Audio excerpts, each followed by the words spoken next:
C'est qui le privilégié de la société? C'est Macron. C'est lui? C'est Macron. Il est privilégié, pourquoi?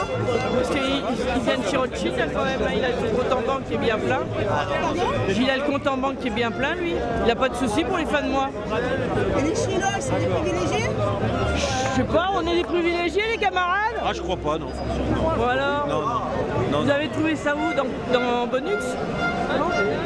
Gilles, de dire que les cheminots sont des privilégiés, vous l'avez trouvé dans Bonux? Bon, c'est ce que le gouvernement dit. Ah, mais alors si le gouvernement l'a dit, c'est que ça doit être vrai alors. Non? C'est pas ça?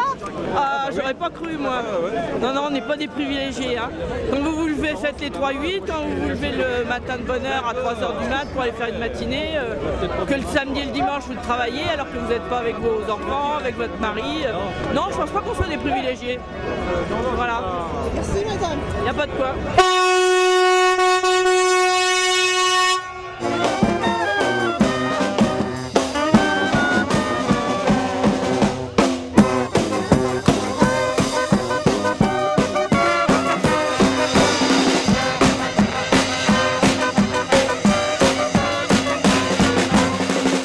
Bonjour, messieurs, dames. Et les cheminots sont des privilégiés? Oui. Bah oui. Y a des privilégiés dans cette société? Le CAC 40. Macron, c'est un privilégié? Oui. Pourquoi? C'est le représentant des privilégiés en France.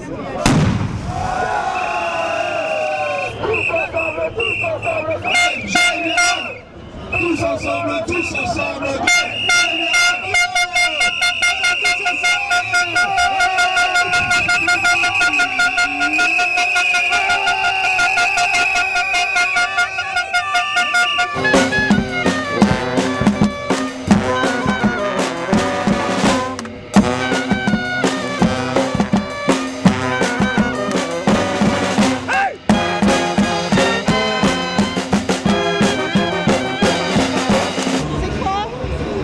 C'est un homme qui fait des réformes en série et qui casse tout. C'est un brigand, un voyou. Est-ce que c'est un voyou privilégié? À lui? Vous me posez la question? Ah, bien sûr que c'est un privilégié. En or même. Vous l'avez pas vu avec son petit air? Il a pas un air de privilégié celui-là un peu là? Un peu vilain comme ça. Un homme qui est là que pour faire du mal.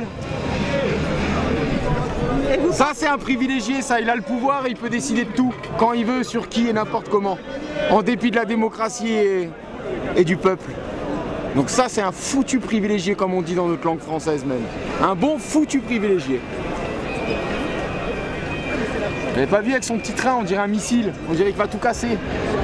Il est là pour tout casser. Réformeur, c'est poli pour un homme comme ça. Hein. Ça c'est vraiment poli. Hein. C'est un brigand ça. C'est un casse-tout. Vous pensez que cette lutte elle va durer ou ça va devenir plus grand? On est parti pour un autre mai 68 ou... Alors j'ai pas connu mai 68. Mais si dans ma jeune vie on peut en faire un de mai 68 pour se faire entendre et acquérir de nouveaux droits, c'est sans hésiter que j'irai. Après je crois pas, je fais. Je crois pas que ça va grossir ou mincir ou pas. Faut faire et après on verra. Si la lutte cesse, c'est la casse du service public qui va continuer, ça c'est sûr. Ça c'est certain.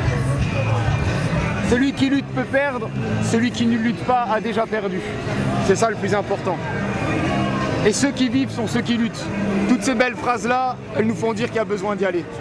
Donc, franchement, vous préférez pas un visage comme le mien plutôt qu'un visage comme le sien? Et moi, les réformes, je les ferai pas comme ça. c'est là que j'irai faire les réformes, moi. J'irai leur tailler le costard avant de tailler les emplois et tailler les salaires. C'est ça qu'il faut faire. Voilà à peu près tout ce que j'ai à vous dire. Il y a la fonction publique aussi qui manifeste aujourd'hui. C'est lié à votre lutte aussi ou c'est différent? Les fonctionnaires également, je veux dire tous les salariés, les retraités, les salariés.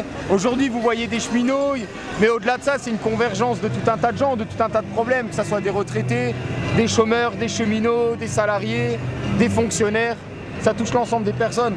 Les réformes ça touche le transport, donc ça touche tout le pays. Les salaires également, l'emploi on n'en parle pas. Donc au-delà des cheminots que vous pouvez voir aujourd'hui, c'est une convergence de tout un tas de luttes et c'est les irritants de tout un peuple qui remontent. Donc tant qu'il y aura des irritants qui ne seront pas traités, il faudra aller battre le pavé pour les faire entendre. Joyeux anniversaire.